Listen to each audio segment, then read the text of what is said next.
At the Rubido family mansion, Lady Wenti confronts Art, her attendant. She is furious because she had asked him to slay a dragon, but he failed. Art kneels before her and apologizes for the delay. However, Lady Wenti couldn't care less about his excuse.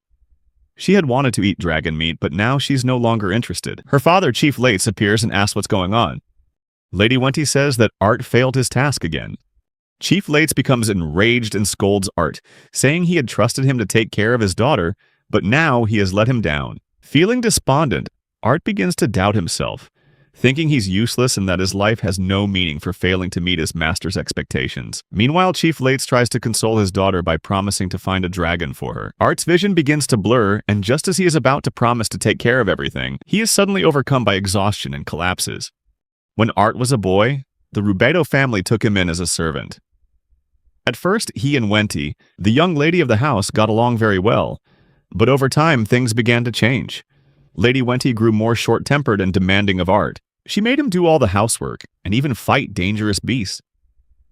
Eventually, he learned magic solely to meet her demands. Day by day, Art was slowly worn down, losing the ability to think and act for himself. It was a sad thought that everything would end simply because he was so tired. After the incident where Art collapsed, Chief Lates decided that Art's service had been sufficient and immediately cast him out, allowing him to take nothing with him. Art wandered aimlessly through a snow-covered forest with no idea what to do. He accidentally kicked a small stone sticking out of the snow, causing him to trip. His water flask opened, spilling onto the ground. Feeling helpless, Art decided to just lie down, as he no longer had the mental strength to continue his journey. He was filled with sadness because all he ever wanted was to make Lady Wenti smile. But unfortunately for Art, a hungry wolf suddenly appeared and spotted him. Just as the wolf was about to pounce, Art quickly defended himself, slashing its face with his dagger and knocking it unconscious. As Art prepared to finish the wolf off with his dagger, he heard the yelps and growls of wolf cubs in the distance. In that moment, Art realized the mother wolf was only looking for food for her pups. Feeling a sense of empathy, he decided to spare its life. Afterward, Art hunted a wild boar and gathered some mushrooms, preparing dinner for himself. Early the next morning, he arrived at an adventurers guild called Fearin. Upon arriving, he saw many dangerous quests posted on the request board. However, since he had been raised as a butler his whole life, Art thought a more suitable job for him was the laundry request from the Isfiel family. He told the guild receptionist he wanted to take that quest. But upon hearing Art's choice, the receptionist grew worried. The other guild members reacted with outrage, cursing and shouting for him to give up, since many others had attempted this quest before and all of them had failed. They explained that this laundry quest was unlike any other, and that no one had ever managed to complete it. The conversation was interrupted when Isfiel, the Ice Princess, suddenly appeared at the guild bar. She wore heavy armor and carried a large bag over her right shoulder.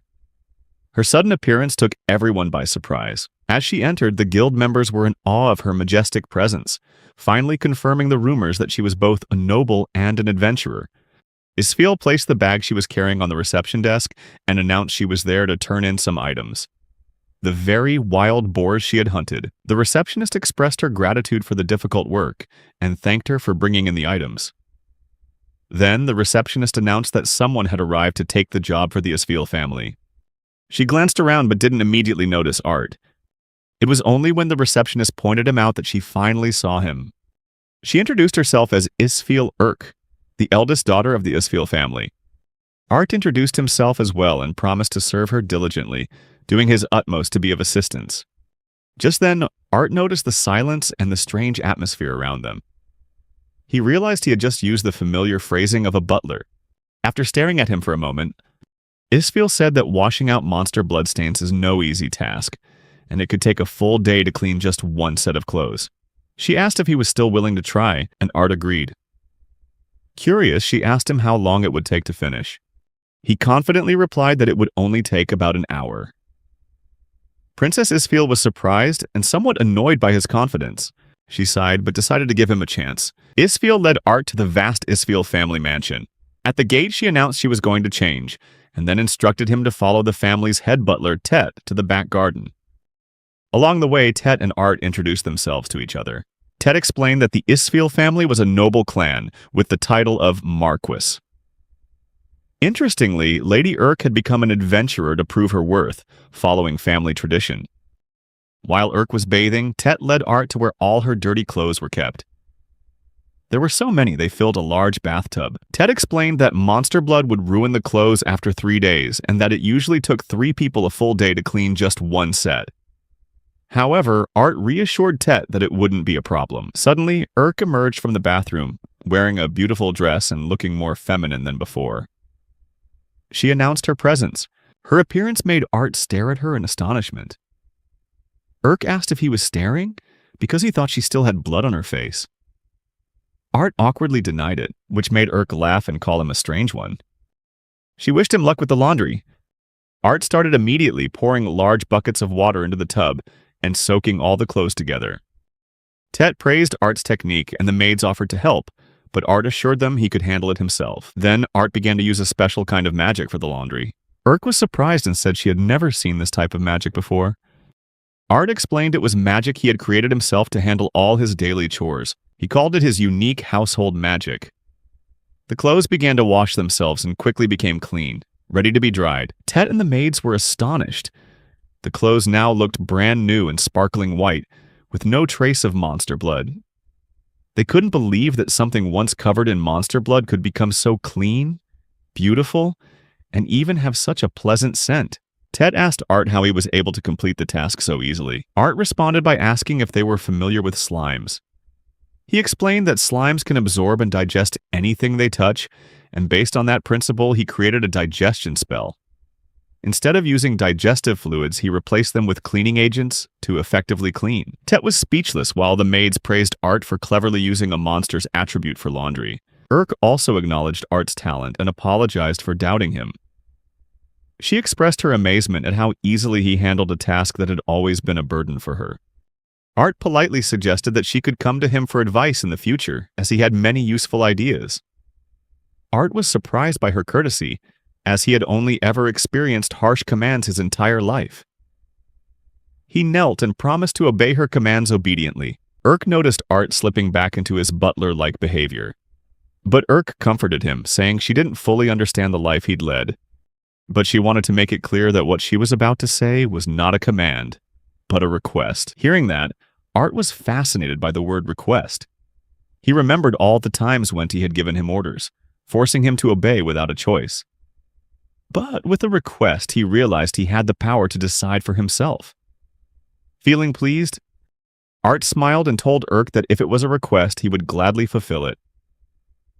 In that moment, Art resolved that from now on, he would live by his own free will. The next morning he woke up and found Urk sitting on his bed, wishing him a good morning. He panicked, shouting and wondering where he was. After a moment, he calmed down and wondered why he was in a bed, unable to remember what had happened. And then he made a silly assumption. Art nervously asked Urk if he was in her room. She asked him if he remembered anything, then explained that he had fainted after finishing the laundry the day before. She figured he must have been exhausted from doing so much at once. Embarrassed, Art covered his face with a pillow, unable to believe he'd overexerted himself that much using magic. Urk asked how he was feeling, and he replied that he was much better, thanking her for her concern. She placed a hand on his forehead and told him not to lie, as he still looked pale. She said that Tet had prepared his reward. Suddenly, Tet brought in a chest full of gold jewelry. Art was surprised by the generous gift, and Urk explained that the Isfeel family could easily afford it. She then asked Art if he had any other plans, to which he replied that he didn't. Urk dressed him in fine clothes, and Art wondered if he should accept such luxurious attire. Urk reassured him that they were servant's clothes, as she intended to hire him to work for her.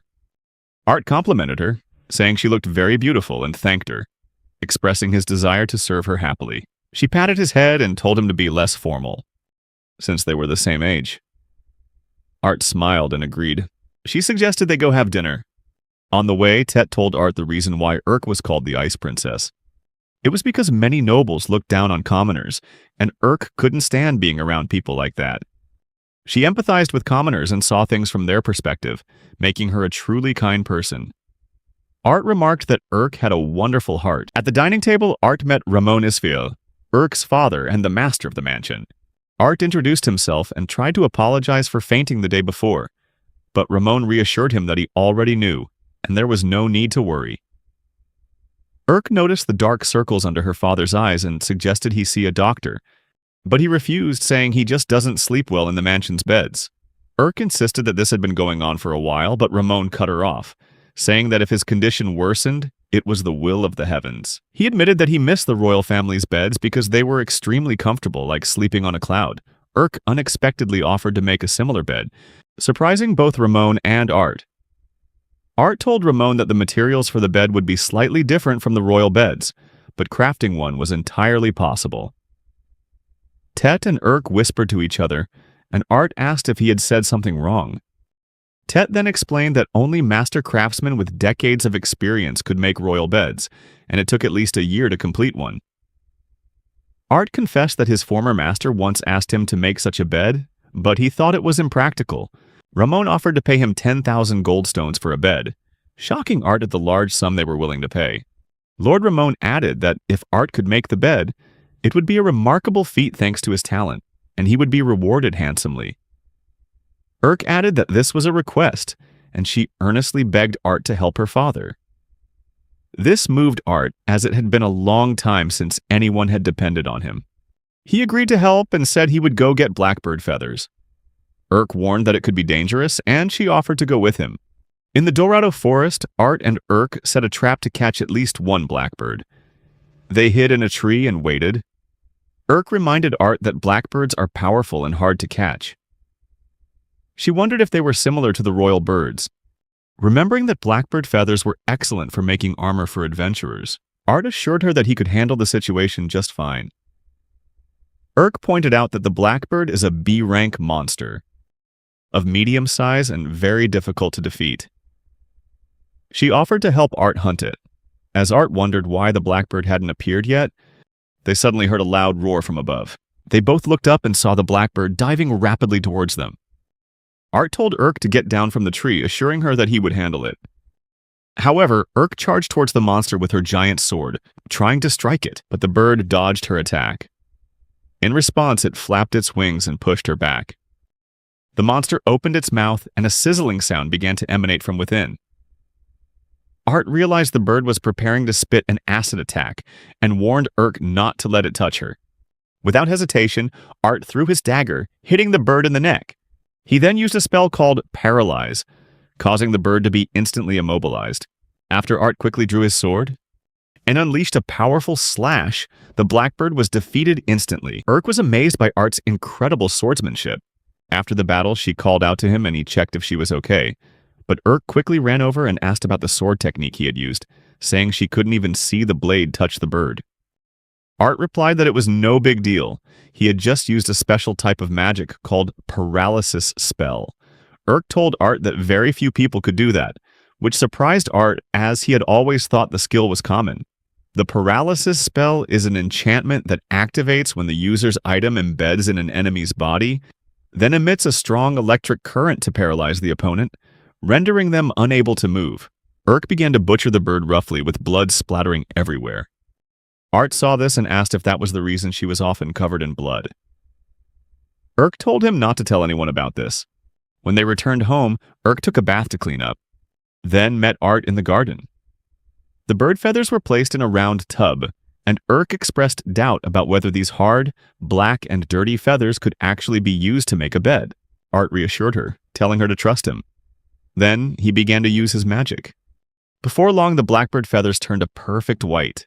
Art explained that a blackbird's feathers are very white and soft when it is young, but over years of accumulated dirt, they become black and hard. Urk praised Art for his incredible knowledge. Art revealed that his old master once wanted to eat a large blackbird, so he had to study the species thoroughly. Tet commented that Art's appearance in their lives seemed like fate. Afterward, they brought the new bed to Ramon. He happily jumped onto it, and from his expression it was clear he absolutely loved it. Soon after, Ramon fell into a deep sleep on the new bed. The maids saw this and cheerfully asked Art to make beds for them. Art smiled, as it had been a long time since he had made other people so happy. He promised to make a bed for each of them, and they cheered in excitement. Tet then asked Art if he had thought about what to do next, as powerful people might approach him to exploit his talents.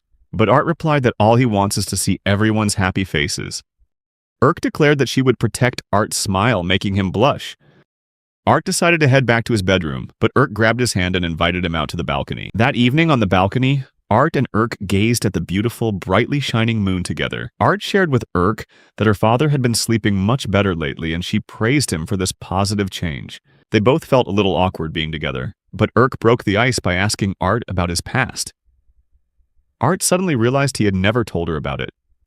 However, Urk reassured him not to worry and promised to support him no matter what he revealed. Art smiled shyly and began to tell her about his time with the Rubito family. He explained that he had worked tirelessly to pay off his debt to them, but couldn't meet their expectations, which made him blame himself. Urk then told him that she liked him just the way he was, with no need to change. She also admitted that she didn't like the nickname Ice Princess at all. Urk also confessed that her family was always held in high regard among the nobility, despite only being Marcus's. However, she didn't care much about her family's status. All she wanted was to be friends with everyone. She recounted how, when she was little, she overheard the friend she always played with talking to her father one day. The girl's father told her to befriend Urk because their family, being only viscounts, didn't have much power and needed to connect with powerful families like Urk's to advance in society. Urk shared with Art that she had always felt her noble status was like a curse. She asked Art if he hated nobles, but he reassured her that he didn't, although being cast out by the Rubito family was a great pain. Seeing Urk and her father made him realize that there were still kind-hearted nobles. Urk laughed and remarked that that was a very Art-like way of thinking. Then she became furious with the Rubito family for taking advantage of Art's kindness.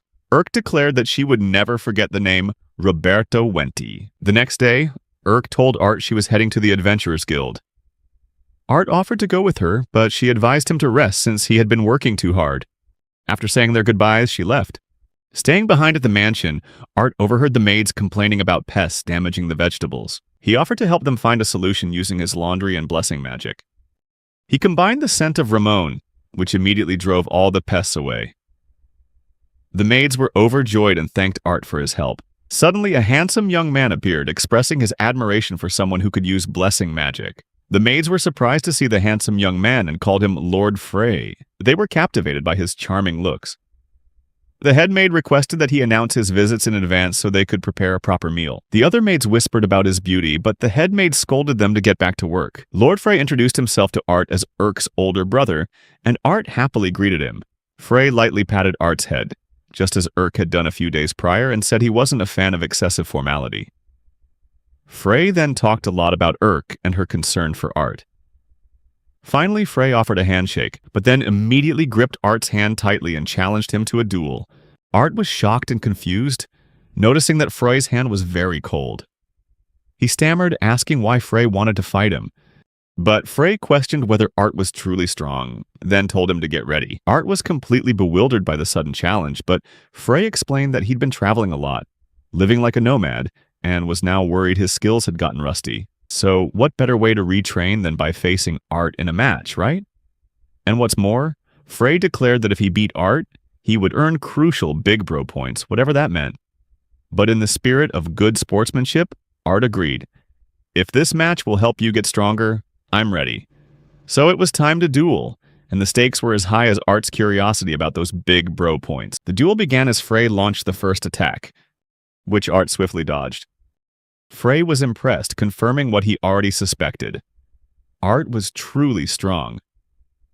Internally, Art was panicking because Frey's slash felt as terrifying as being hit by a cannonball. It was a wake-up call that he needed to take this fight more seriously. Frey increased the speed of his attacks, but quickly realized that Art was stronger than he had anticipated. Not a single blow landed on Art, but Frey remained resilient, refusing to give up. He had to protect his honor as the heir to the Isfil family. The worry was that if he appeared weak, other families might exert political pressure on his own. So, as the firstborn son of House Isfil, Frey had to prove he was stronger than everyone else. He had a duty to protect his family and his people, and also to protect Urk. Frey decided to go all out, and Art insisted that he shouldn't hold back. Art wanted Frey to give it his all to push him to his limits, and Frey promised to do his best. From the window, Frey's father watched the duel outside and recognized the traces of Isfil family magic. His son had returned without any notice. What Frey created outside was thanks to blessing magic, and he created a giant block of ice. By using magic to lower the air temperature to its condensation point, turning water vapor into ice to form a weapon. just as expected from the heir of House Isfeel. And Frey's father witnessed Art shatter that ice prison like a hero. Of course, Frey was very curious about how Art managed to escape such a desperate situation so spectacularly. But guess what? Art just smiled and said gently, "Oh, it was nothing special." Art spoke as if he pulls off these extraordinary feats every day. And here's the secret. He used a high-level spell called Friction, a thermal fragmentation spell, to heat his sword and melt the ice trap. It might sound simple, but it's really not. Art is too humble. It's magic on a completely different level. Frey is probably dying to learn that move right now. It's as if they're learning magic in some advanced magic school. It's worth noting that the magic ice was strong enough to shatter steel, but the heat from the magic could counter it. Frey's father, still watching, thought Art had performed very cleverly so far. Even Frey understood why Urk was interested in Art, because she usually couldn't stand her own brother. However, Art didn't want anyone to jump to conclusions. He had only just met Urk, but he wanted to be useful to her, and of course, he had his own agenda. Frey just wanted to be a super cool big brother, while Art wanted to pay off his debts. The atmosphere of the fight was heating up with every second, and tension filled the air. Frey was completely taken aback by Art's superior power. It was as if he had never met anyone with such incredible techniques. But wait! Art was still holding back his power. Frey couldn't believe it. You're this strong and you're still not going all out? It was insane. Frey was currently using about 70% of his power capacity, and he had a secret about to be revealed. The fight was about to enter its explosive phase. But wait, here's the biggest twist. Frey suddenly transformed into a giant wolf, and not the cute, ordinary kind. This was an ancient wolf from the time of the war between the gods and the Titans. This great wolf craved destruction and was an unstoppable force. Its power was so immense it could tear the earth asunder with its jaws alone. Imagine Frey wielding that wild and untamable power as he lunged toward Art, ready to unleash a hurricane of destruction. It was as if history was repeating itself, right in the middle of this epic battle. Who would have thought this fight would turn into a mythological roller coaster ride? Hold on tight, because this is definitely going to be a legendary match. It is also said that a true master is one who becomes one with their technique. With a single move and their entire being, they charge forward bravely and transcend the limits of human reason. The move Art performed was an ancient technique of creation, a skill he had discovered in the royal archives and had practiced carefully, constantly refining it. However, while performing this move, Art's sword broke once again. The battle was both mythical and dramatic, with skills beyond human comprehension. Art relentlessly gave it his all, but his sword couldn't withstand the pressure from the great technique he had painstakingly practiced. Art realized that he still had to improve his move. Now, a clear winner had emerged, Art. But Art's nature is not that of a leader, but that of a servant. He naturally began to make excuses, saying that without magic powers, he would have lost. Frey reassured Art, saying he thought Art was a good person. Internally, Frey was still analyzing the fight, realizing that Art had deliberately aimed for the blade instead of his body to avoid hurting him. A noble act. Just then, Tet arrived on the scene and greeted them both. It had been a long time since he'd seen Frey, and he asked if they were using training swords as a royal knight would normally do. Art was surprised, while Frey caught the hint and decided to formally introduce himself. Frey stated that he was the first chairman of the Royal Magic Knight Academy and the vice captain of the Royal Knight Order. Isfeel Frey, but he wanted to keep this a secret, known only to the king and the Isfeel family. This gave Art a better understanding of Frey's status, and this duel was not just a simple sparring match, but a test of honor for them both. Meanwhile, at the Rubido household, the selfish princess was causing a commotion as usual. She had a new servant, but no one could please her. Everything he did got on her nerves. Now she was starting to miss Art and wondered where he was. She realized her father shouldn't have sent him away. Her father entered, taking the opportunity to announce that he wanted the new servant fired. This was already the 10th servant to be let go, and he asked if she truly found them all that terrible. The princess confirmed she did and said she wished Art was still working for them. Her father admitted that no one could replace Art. Furthermore, the royal ball was in 3 days, and he also mentioned that Wenty's father would be delighted if she got married soon. She opened her wardrobe and looked at the beautiful dress Art had made for her, saying that the rest was up to him. Just then, Frey returned home and announced his presence, but Urk didn't come out to greet him. Instead, she went outside to meet Art, completely ignoring her brother's presence. In Art's mind, he found their relationship quite strange. Frey tried to act calm and asked Art about today's task. Urk replied that she had been gathering herbs to help an orphanage. Art felt sad that he couldn't contribute to this mission, and praised Urk for being wonderful and helpful, unlike himself.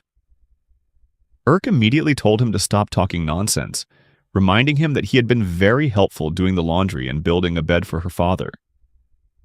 This made Art remember, and his mood brightened a little. Frey watched their interaction and began to feel jealous.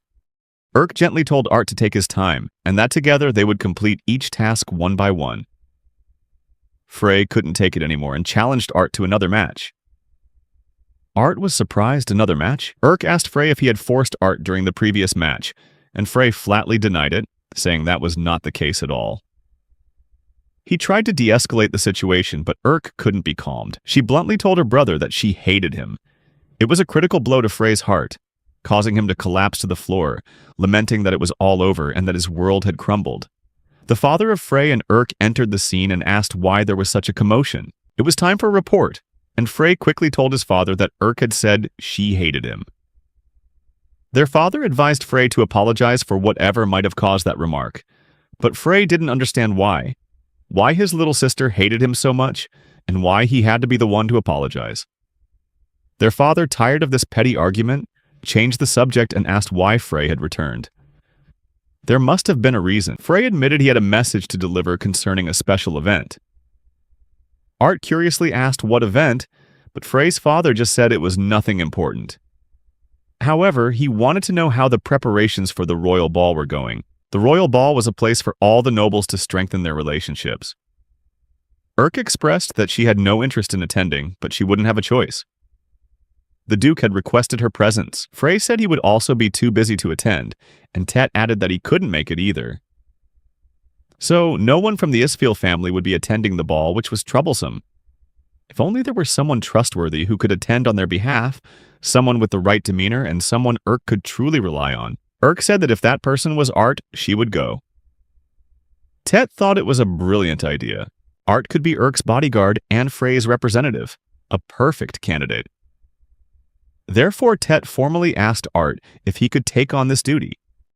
All Art cared about was being useful to Urk, so he agreed and willingly accepted the responsibility. Urk was very grateful, and so she needed a new dress.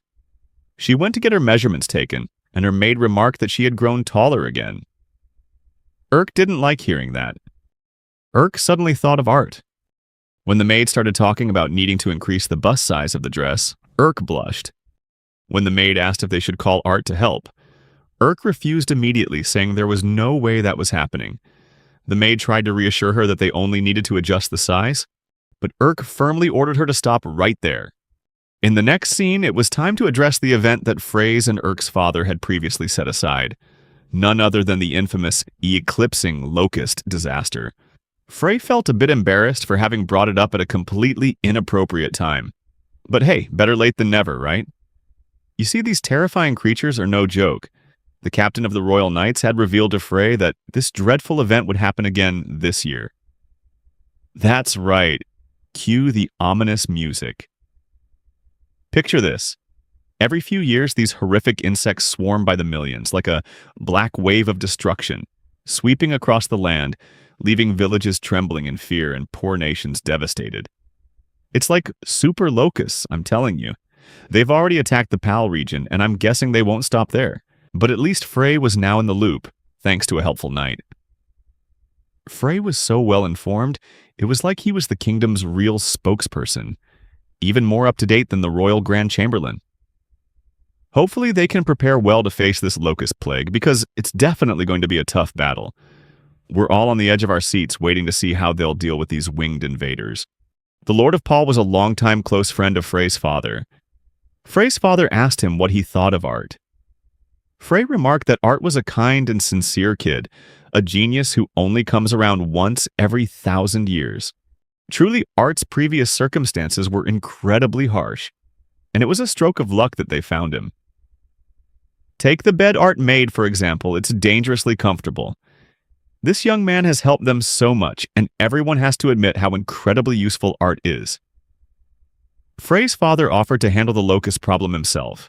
However, Tet was asked to report on Baron Rubito's family. Frey was surprised, not expecting the Rubitos to be under investigation. According to Tet, there was a dark rumor surrounding the Rubito family. A former employee had told him that the family had enormous financial resources from unclear sources, possibly from illegal business activities or other risky ventures. Meanwhile, Urk had put on a splendid dress to prepare for the ball, even though she didn't want to attend because she found the nobles too annoying. Art accompanied her in the carriage to the event, and he complimented her, saying she was beautiful. However, Urk didn't want to be flattered, although she did admit the dress was a bit tight. Art refused to take back his compliment, insisting she looked magnificent, and he swore on his honor that he would protect her no matter what happened. This was his decision, and from now on he wouldn't let anyone control him anymore. Let's see how the fate of these two unfolds. Urk sprayed a perfume that cleansed and enhanced magic, and Art asked if it would help her calm down. When they arrived, Art offered to be her escort for the ball, and Urk happily agreed. As they entered the hall, everyone started to notice Urk's radiant beauty. Urk looked like an angel, and Art, though not overly conspicuous, had an admirably refined air about him. Urk quickly spotted someone she had hoped wouldn't show up. Art reassured her, telling her not to worry because he was here by her side. As they walked through the splendid corridors, the lively sound of violins filled the air. Art called Urk's name and politely asked if he could have the honor of a dance with her. Someone suddenly recognized Art and ran up to hug him tightly.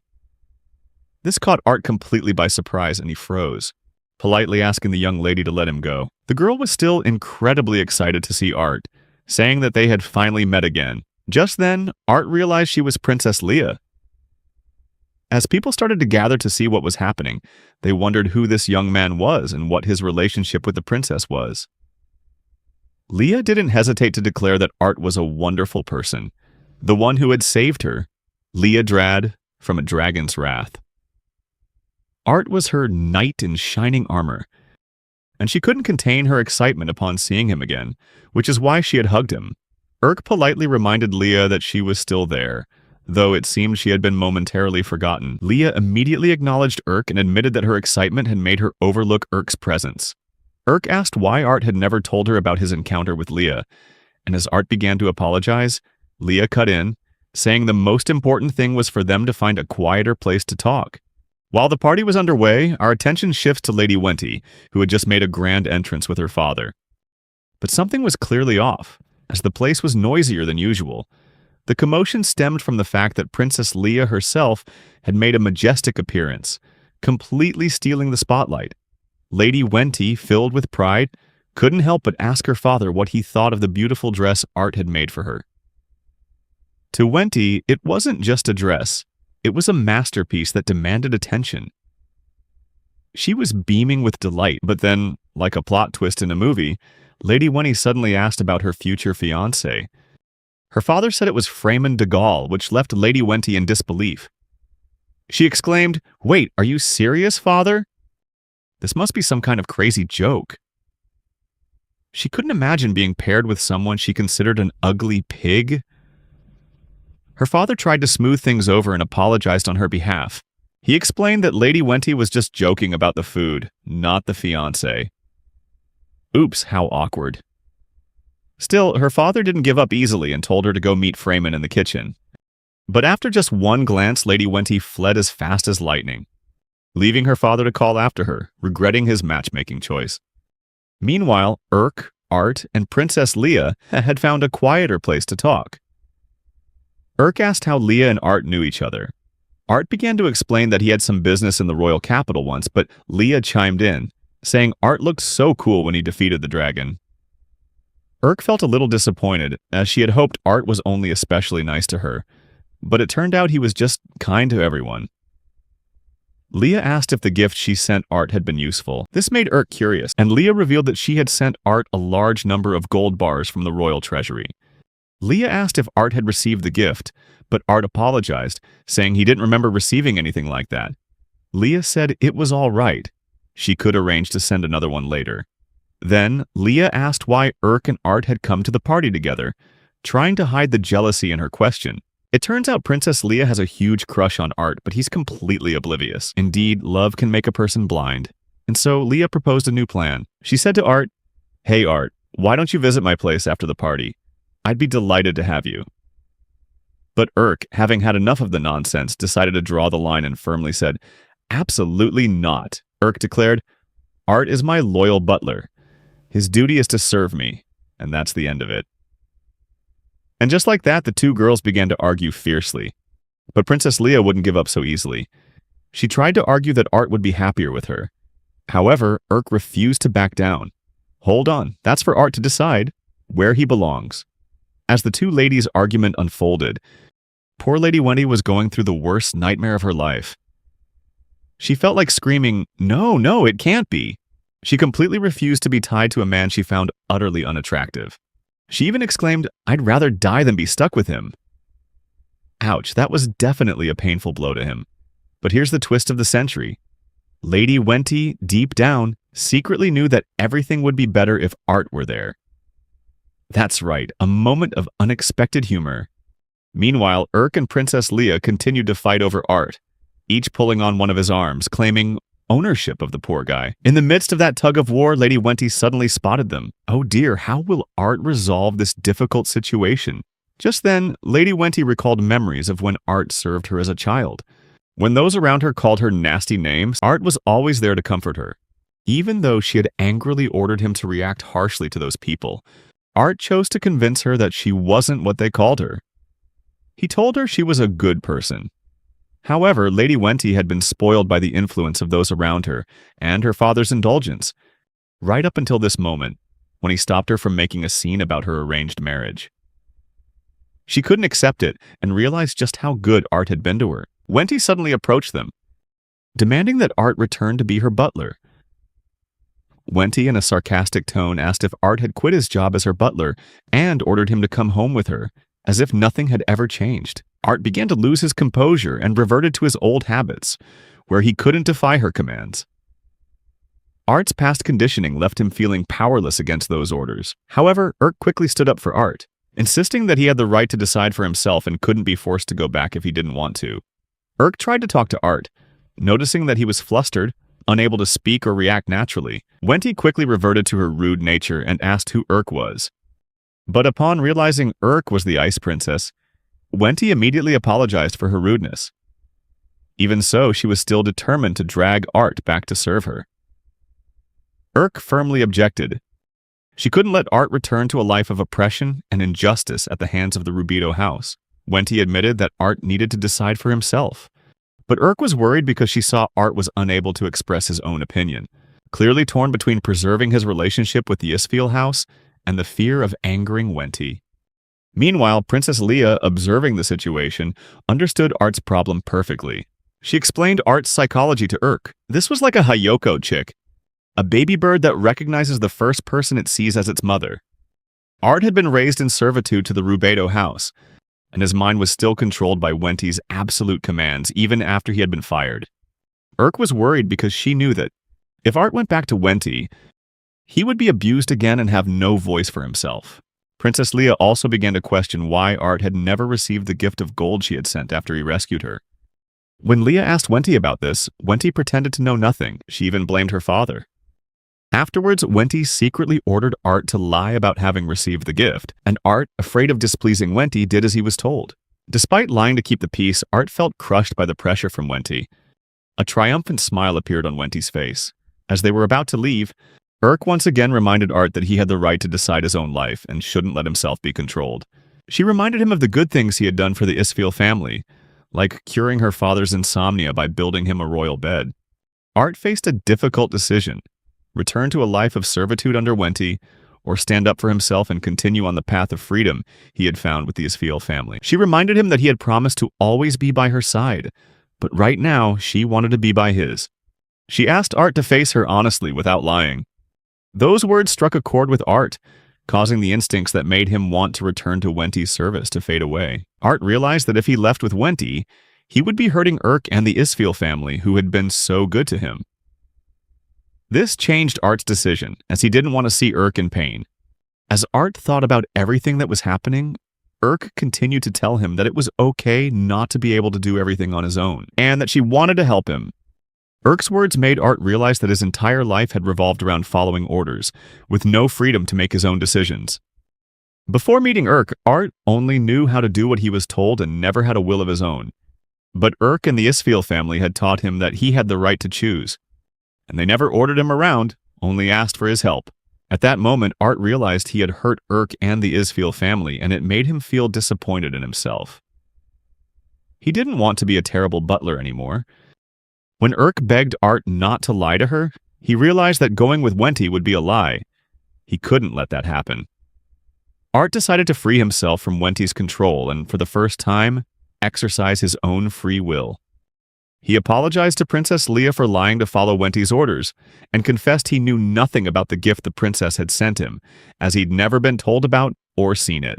Wenty, feeling her control slip away, couldn't believe Art was no longer obeying her commands. Art firmly confronted Wenty and stated the truth. He was no longer her butler because her father had fired him. Art confirmed that he was now the butler of Urk and the Isfeel family, and no longer served the House of Rubido. Wenty, in desperation, tried to deny reality and ordered Art to return to her service. But Urk quickly intervened. She warned that if Wenty tried to force Art to do her bidding, she would have to step in and protect him. Wenty realized there was nothing she could do to change the situation or get Art back. Finally, Princess Leia turned her attention back to another matter: the unjust use of the gift the kingdom had sent to Art. The princess informed Wenty and the Rubido clan that they would be punished right then and there.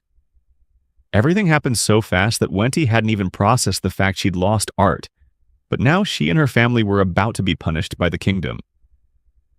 It was a fitting punishment for their cruel and unjust actions. As the princess declared the kingdom's punishment upon the House of Rubido, Wenty's father, Rubido, fled the kingdom, trying to escape his sentence.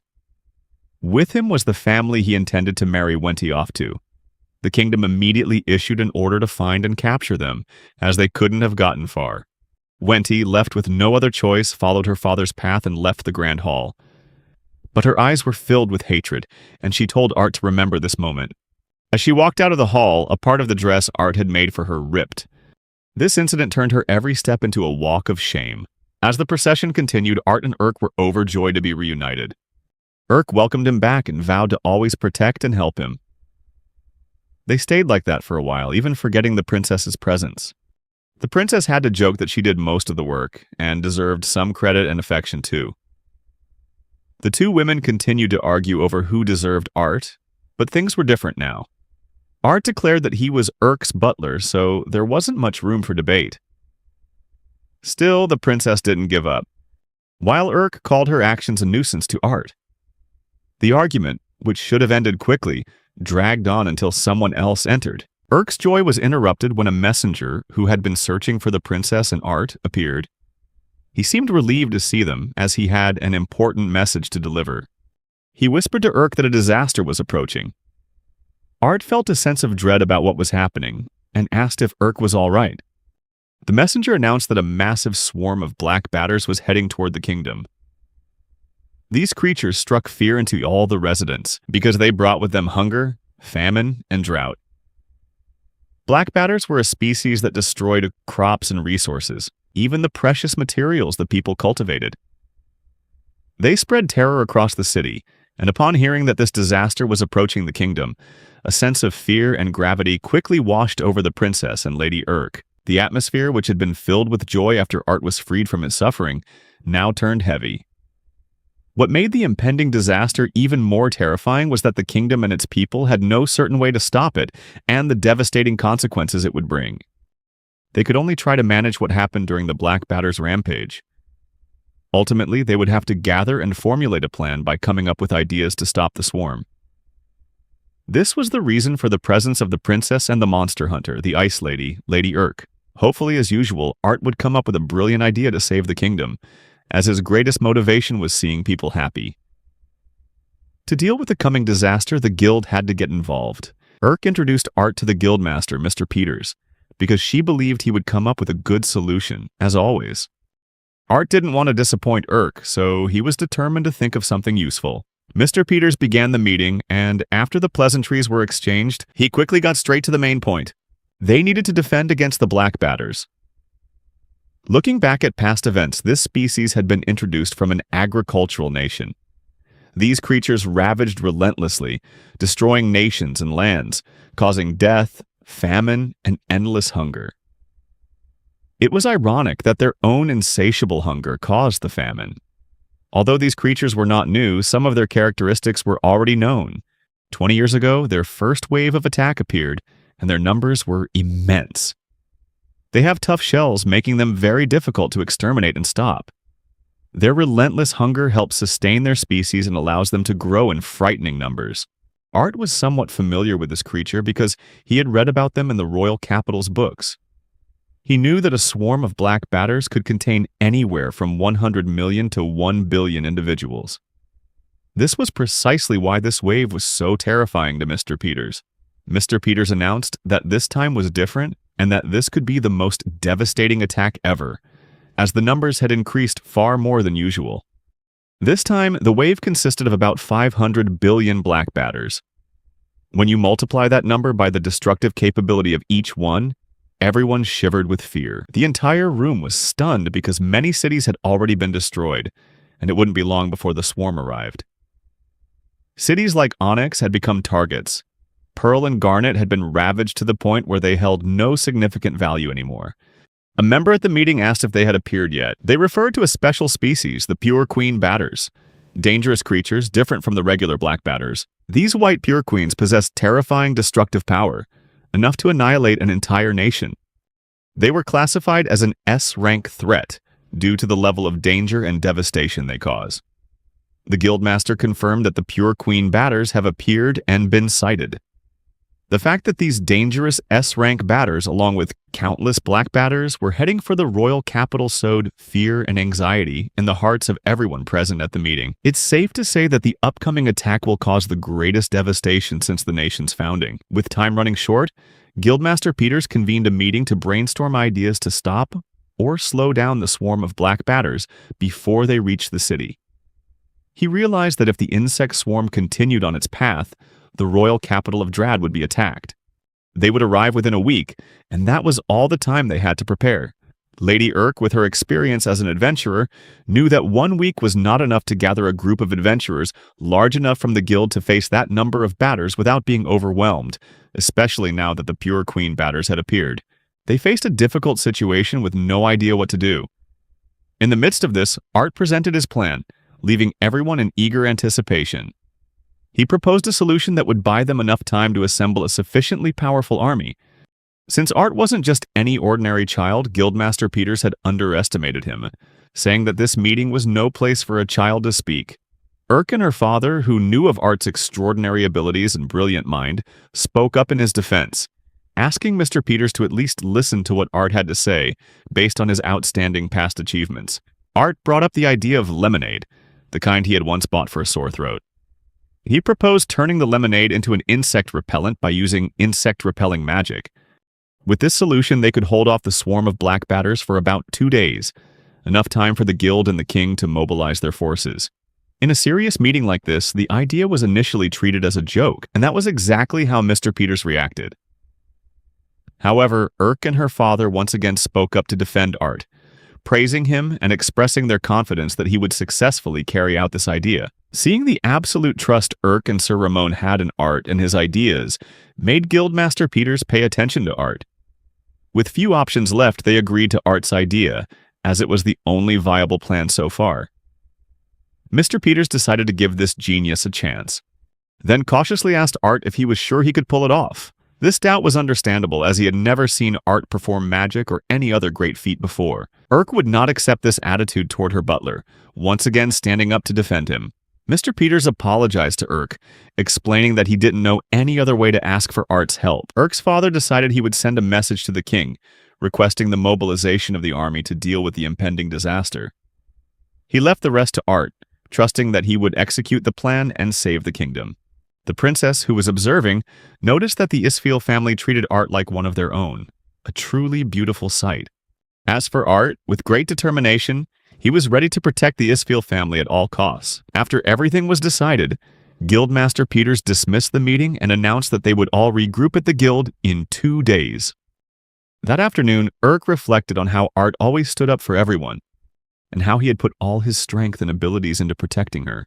She had also promised to help and protect Art, but she couldn't help but feel sad that she was always the one needing help. This truth made her a little sad, but also determined to stay by her butler's side, helping him through any difficulty he might face. Art began researching how to defeat the Black Batters. It would be difficult to find a way to deal with something you couldn't see, but luckily, Art happened to find 5 grasshoppers right in his own garden.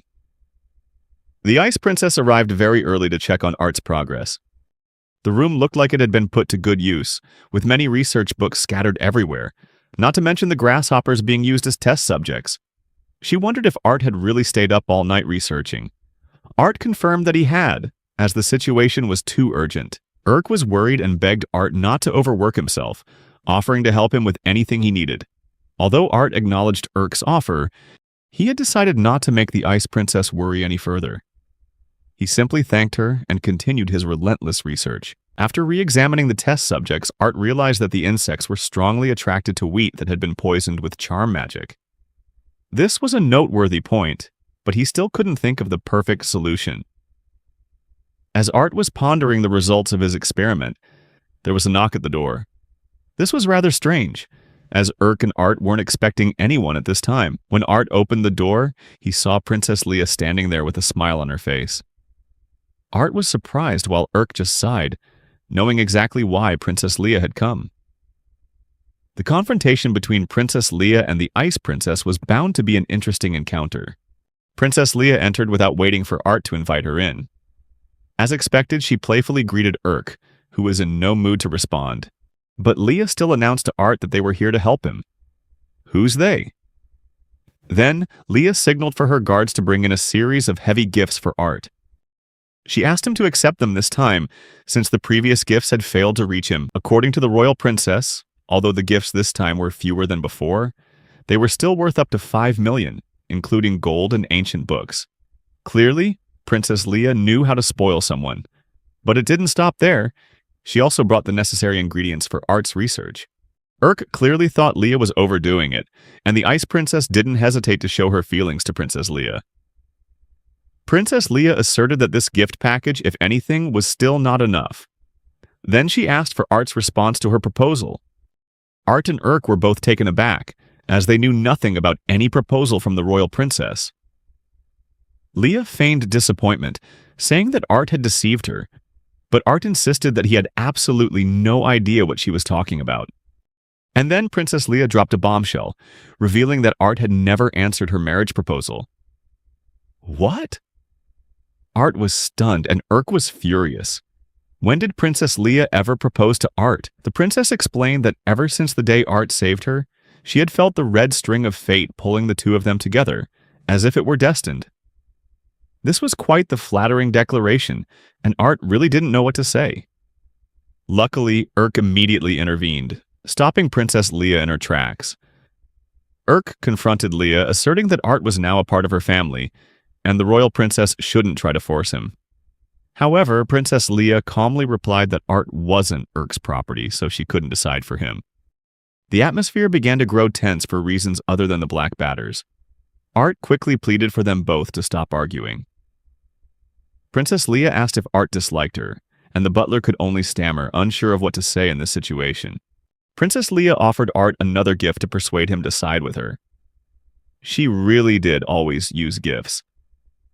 This time it was an explosive magic book that allowed the user to trigger explosions in their surroundings.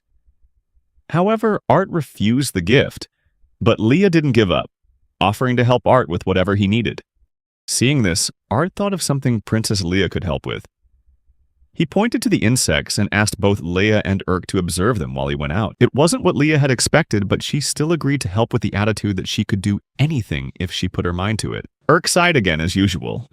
Urk asked where Art was going, and the butler explained that he had a few things to do in the forest. Urk was uncomfortable letting Art go alone, especially with the Queen Batter out there, whose influence could make monsters more aggressive. She offered to go with him to protect him, or at least provide support. But Art insisted he was only going to find a few adventurers from the guild who could help in this situation. Deep down, Art didn't want to risk the Ice Princess getting hurt. Besides, Princess Leah was without her guards, and he couldn't leave her unprotected. Art asked Urk to stay and watch over the princess, and to observe the insects. Urk disliked that she was always the one who needed to be protected, and she didn't hide her annoyance that Art wouldn't let her come with him. But in the end, she agreed to stay and do as he asked. At the same time, to make Princess Leah happy, Art whispered in her ear to watch over the Ice Princess, and that he would reward her later. Leah was ecstatic and immediately agreed to stay. With everything arranged, Art left the room and headed into the forest. Time passed and Art still hadn't returned from the forest. Princess Leah and Urk tried to tolerate each other while observing the locusts. After a while, they fed the insects and realized the creatures would eat literally anything they saw. Urk started to worry about Art. She didn't know where he had gone or if he was okay. She also wondered if she was being selfish by keeping Art under her family's patronage. Did he have another purpose? Princess Leah interrupted Urk's train of thought, saying she felt like a lovely wife sending her brave husband off to battle. Urk wondered if Leah would ever stop with such thoughts. She thought irritably about how she would have to endure Princess Leah's annoying presence. Urk brought up the gold embezzlement incident, asking Leah if the culprits had been punished yet. Princess Leah confirmed that the culprits, specifically Art's former masters, would most likely be imprisoned. According to Princess Leah, such a crime would normally be met with execution, but she had decided to only imprison them, feeling that outcome would please Art more. Urk just wanted to make sure the criminals weren't evading punishment, and she asked if Art knew about the latest development. Leah said that Art didn't know yet and noted Urk's eagerness to be the one to tell him. Leah then reminded Urk that every woman needs to have patience, and that it was more the gentleman's responsibility to impress. This made Urk feel that Leah was quite the preacher. Leah added that she learned this from her parents, so it must be the right way. But immediately, Princess Leah realized she had just accidentally given her rival valuable advice, so she decided to change the subject before she let anything else slip. Princess Leah took out some of the gold she had once given Art and teased the Ice Princess, asking how Urk would feel if she received some gold too. Urk grew suspicious, asking why Leah would want to give her gold. But before the conversation could go any further, both nobles were interrupted by a strange light in the room. The locusts were glowing. It seemed to be a result of their contact with the gold. They wondered if they had just discovered something important that could lead to victory against the swarm. Meanwhile, Wenti Rubetto sat in confinement, awaiting the final decision on her father's punishment. Sitting alone on her bed, she couldn't stop thinking about her former servant, Art. Deep down, she had never really cared about the gold bars, but after Art rejected her for the first time, Wenti realized he no longer cared about her. A strange feeling she had never experienced before. Wenti Rubetto's memory took her back to a time in her childhood when she was being bullied. Art had tried to comfort her, but Wenti only ordered him to punish her bullies. Growing up, she had always been cowardly, boastful, and unkind. Because of her cruelty, she always relied on Art's kindness, while he always treated her like family. Now, Wenti regretted repaying Art's kindness with inhuman treatment. She burst into tears, begging for Art's forgiveness wherever he was. Lady Wenti heard a loud noise outside her room, so she peered through the door to see what was happening. It seemed the final verdict was being delivered for her father. Her father, Latisse Rubito, was accused of treason and arrested for smuggling forbidden goods. Even so, let's say Rubito remained prideful, fully believing Princess Leah was behind the arrest. Lady Wenti Rubito saw someone approaching her door and quickly ran back inside. A man knocked and asked if she was Lady Wenti. When she confirmed, the man said he was from the neighboring country of Barbarossa. According to him, Latisse Rubito had been smuggling beast folk and elves from his country, selling them as slaves. He also revealed that the Flamen family might be involved in this operation and asked Wenti if she knew anything about it. Wenti Rubito knew the Flamen family, and the one she used to call the Flamen Dagger Pig was the very man her father had tried to marry her off to. She realized her father had probably intended to marry her off to forge a connection. Lady Wenti admitted that she knew a little about the matter. The man from Barbarossa said he needed to take Lady Wenti with him. As she walked away, Wenti silently wished, if only she had the chance to apologize to Art first. Meanwhile, Art was in the forest with a group of people. He seemed a bit distracted, his gaze fixed on nothing in particular. When asked about it, he insisted he was fine and quickly changed the subject. Art and his three companions were members of the Blue Sky Sword Party. Huey and Brad were the two men, and Thea was the woman of the group. Art complimented them, saying they seemed like a reliable bunch. Huey, who was rather arrogant, claimed that just one look at him should be enough to tell how reliable they were. It seemed that with the party's help, Art was able to scout the area around the royal capital and gather information. Mr. Peters had assigned the group to assist Art, and Huey asserted that he was the reason the party was helping. Art and his teammates had gathered intel on the increasing number of monsters appearing. As it stood, the Queen Batter's influence had increased monster appearances, and even D-rank monsters were becoming more aggressive, all due to the Queen Batter's ability to make regular monsters go berserk. Huey paid little attention to the group's information, confident they could defeat any monster that appeared before them. He was talking to them with his back to the forest, so he didn't understand why Art and the others were yelling at him to get out of the way. Huey looked up to see a giant bear charging at him at high speed. Its speed was beyond his expectations, leaving him no time to dodge. Art used quick steps, a type of wind magic, to swiftly pull Huey out of the bear's path just in time. Brad and Thea were stunned, as Art's movement had been too fast for them to follow. Art turned back to face the giant bear, but realized its reaction speed was just as fast. This monster used to be much slower, and this was definitely an effect of the Queen Batter. In the end, Art finished the giant bear with his quick draw technique, slicing off the monster's head with his knife. Afterward, he returned to the Blue Sky Sword Party and asked if everyone was all right. But before they could answer, they heard faint sounds from the distance. It sounded like singing. Art quickly went to investigate and confirmed his suspicions. It was the Black Batters. He left his new comrades behind and rushed back to the imperial capital. It seemed there had been a miscalculation. Instead of a week, the Black Batters would arrive in 3 days. As the day of the Black Batters' catastrophe drew near, keeping it a secret from the public became more difficult. The news spread like wildfire, and soon the newspapers began to report on it. According to the imperial capital's daily paper, the city of Turquoise had been destroyed, and those creatures were advancing rapidly on the capital. The paper also reported that many nobles had fled to distant places to escape the coming disaster. On the streets, people discussed the catastrophe, wondering what the king would do to handle it. Many people had the same thought: get out of the city as fast as possible. At the royal palace, Prime Minister Cyrilla read the newspaper with an annoyed expression. He couldn't believe that despite his efforts to keep it quiet, the news had finally gotten out. With the information now widespread, many citizens began to express their trust in the king and his government. However, Cyrilla angrily reprimanded Minister Anal for letting the information leak. He ordered the minister to recall all copies of the newspaper immediately, and his anger didn't stop there. He also ordered the arrest of everyone working at the Daily News Company. Prime Minister Cyrilla was in such a rage that he even ordered the hands and feet of the newspaper staff to be cut off. Before Minister Anal could leave, King Drad appeared and stopped him. The king had heard the entire conversation and disagreed with the prime minister's attitude. King Drad emphasized that a kingdom is nothing without its subjects, and that the common people should not be treated that way. Prime Minister Cyrilla and Minister Anal tried to persuade the king to remain calm, as getting overly agitated would be bad for his illness. However, King Drad was determined to know the kingdom's situation in the face of the Black Batter's threat. He understood the people's fear, as they previously had no way to counter the attack. Minister Anal reported that 3,000 soldiers could currently be mobilized, but a third of them would be focused on protecting the palace. As for the royal commanders, only Royal Knight Commander Marcos was present. The other two commanders were away on missions. The king thoughtfully contemplated the greatest threat the Drad dynasty might face in the kingdom's 500-year history. Though weakened by his illness, King Drad promised to devote all his strength to saving the country and protecting its future. Just then, the king remembered his daughter and asked about the princess's whereabouts. Minister Anal worriedly recounted how Princess Leia had snuck out of the palace, taking the ancient golden books with her.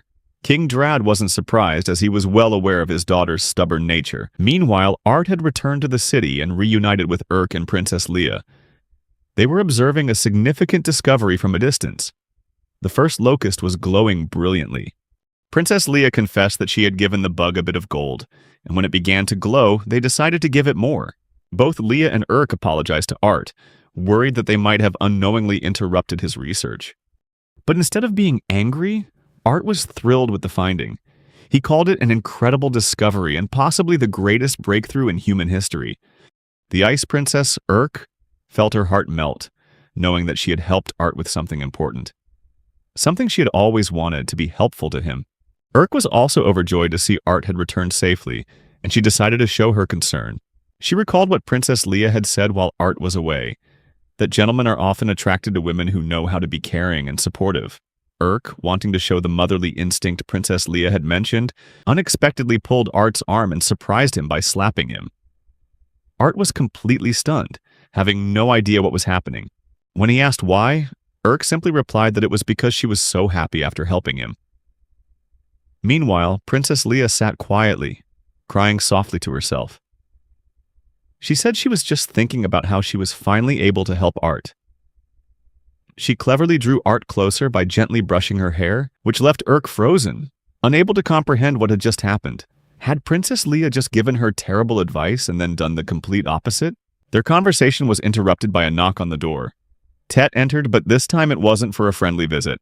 He announced that the entire city of Firen was under attack by monsters. According to Tet, monsters had flooded the streets and were attacking the citizens. Wasting no time, Art immediately used his quick-step spell and rushed outside, getting ahead of Urk and the others. When Art arrived, the scene was just as Tet had described. The city was in ruins and chaos. He quickly saved a citizen from the clutches of a giant bird by striking it with his sword. But that wasn't the end of it, as there were too many monsters. The presence of the Queen Batter had strengthened these creatures. In the midst of the chaos, Art saw a familiar face, Pettis. He asked Pettis what he was doing on the battlefield, but it wasn't the time for pleasantries. A giant monster dove down from above straight for Pettis, but luckily, someone stopped the attack by throwing a weapon at the monster with incredible skill. Art wasn't the one who did it, so he turned to look in the direction the weapon had been thrown from. It was Royal Knight Commander Marcos, the man everyone considered to be the strongest. It seemed there was still hope for this battle. The presence of the Royal Knight Commander was truly an intimidating sight. To Art, Marcos looked incredibly strong and powerful, his frame taller than even ordinary rooms. Art realized Marcos was his superior master. The city of Firen was being ravaged by locusts and monsters, and Pettis knew Marcos would be the one responsible for cleaning up this mess. The citizens had been evacuated from the city for their safety. The Royal Knight Commander mentioned that he had just dealt with an A-rank monster near the kingdom's capital. Art tried to introduce himself to the Royal Knight Commander, but Marcos was not friendly, coldly cutting Art off. He made it clear that Art and his comrades were not to interfere in his business, his eyes glowing with a furious green light. This was his territory, and he wanted to show that he was the one in control here. Marcos immediately ordered his soldiers to eliminate all surrounding monsters. While the soldiers took action, he stood still to chant a spell. Then, he plunged his sword into the ground, causing a terrible earthquake that collapsed everything around them. His spell created a massive explosion, blowing the monsters to pieces. After the Royal Knight Commander's powerful strike, 2 large, desolate circles appeared on the ground. His power was so immense that Art and his companions had to brace themselves to avoid being swept away by its force. Art was stunned by the sheer destructive power of Royal Knight Commander Marcos, but also noted that he should have at least given a warning. Being near battlefields like this was incredibly dangerous and could be life-threatening. Art was lucky to have covered his eyes in time and told himself to stand firm in the whirlwind of this power display. The Royal Knight Commander apologized, explaining they were outnumbered and needed to strategically unbalance the enemy with the earthquake. Art realized that a normal earthquake would only shake an opponent, not blow them away like a bomb. The Knight Commander's soldiers were still fighting fiercely back in the capital. Meanwhile, a bear monster charged at one of the commander's soldiers. The scene was a chaotic blur of explosions and flashing lights, until a fist emerged from the thick cloud of dust. The Knight Commander once again proved why he was the leader. With one hand, he blocked the monster's attack, becoming a shield between the bear and the young knight. Then he grabbed the bear's snout and slammed it into the ground, a blow that created a deep crater. But the Knight Commander wasn't finished. With unwavering determination, he advanced on a new group of monsters, including giant crows, and began to radiate a brilliant energy, preparing for another spectacular attack. He took his massive sword and sliced through the monsters, causing them to disintegrate into dust.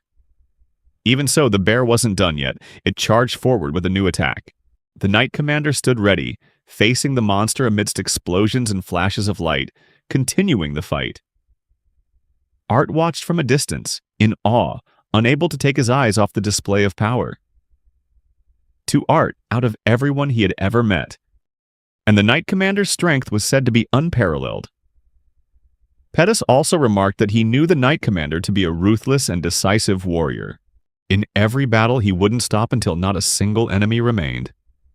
He was the reason the capital was protected from all threats and remained at peace ever since he joined the Royal Knights 15 years ago. Since then, there hasn't been a single invasion from any other nation. Witnessing the Knight Commander's determination, Art couldn't help but wish he could be half as cool as him. Art recalled the royal ball, seeing Urk's sad face as she begged him not to lie to her, even while overwhelmed with fear.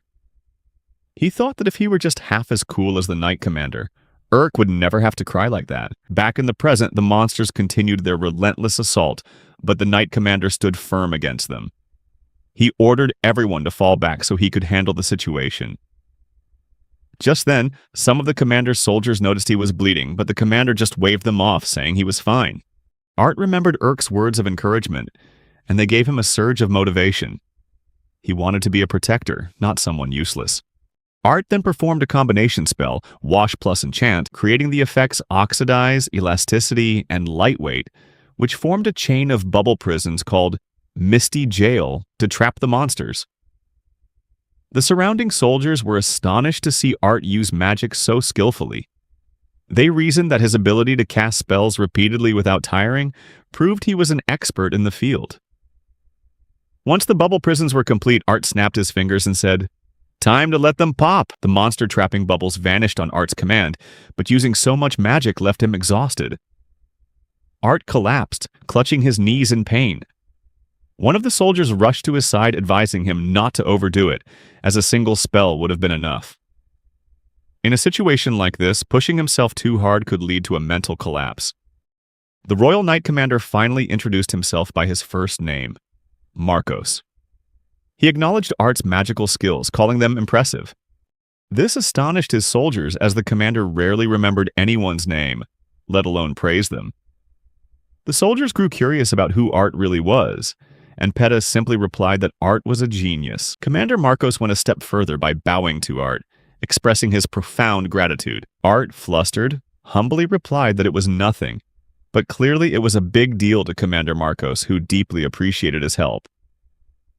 Art, sensing the commander might still be upset about his lack of formal respect, quickly took the hint and bowed humbly, reintroducing himself as someone who worked for the Isfeel family. Just then, Tet ran in urgently, telling Art to come with him to the orphanage immediately.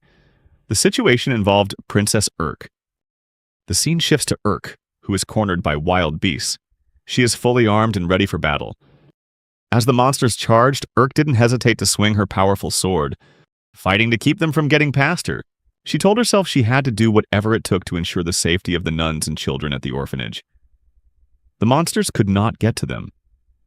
While fighting, Urk thought of Art. They seemed to care deeply for each other, and the thought of him gave her strength.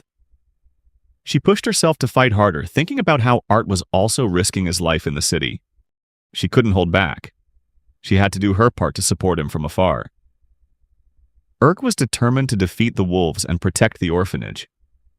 With everyone else busy fighting, she was on her own. She swung her sword powerfully, striking down the nearest black wolf, her determination clear. As she continued her assault, dust and smoke rose from the ground with loud bangs. Urk emerged from the dust cloud, panting and covered in dirt. She swung her sword again at a perceived movement, only to realize it was just a rock.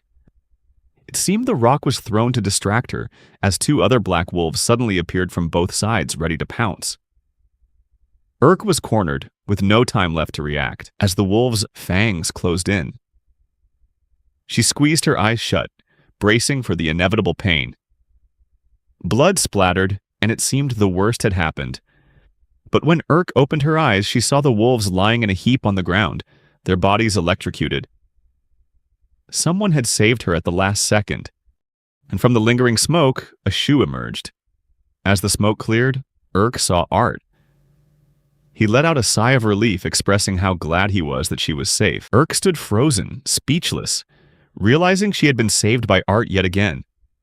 She began to blame herself, feeling ashamed that she couldn't handle the situation on her own. Immediately, she apologized for being an inconvenience, for making him come help because she wasn't strong enough.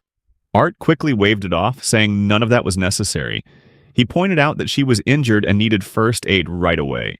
Despite this, Urk's spirits remained low. Tet ran over to her, expressing his relief that she was safe, but he also brought urgent news.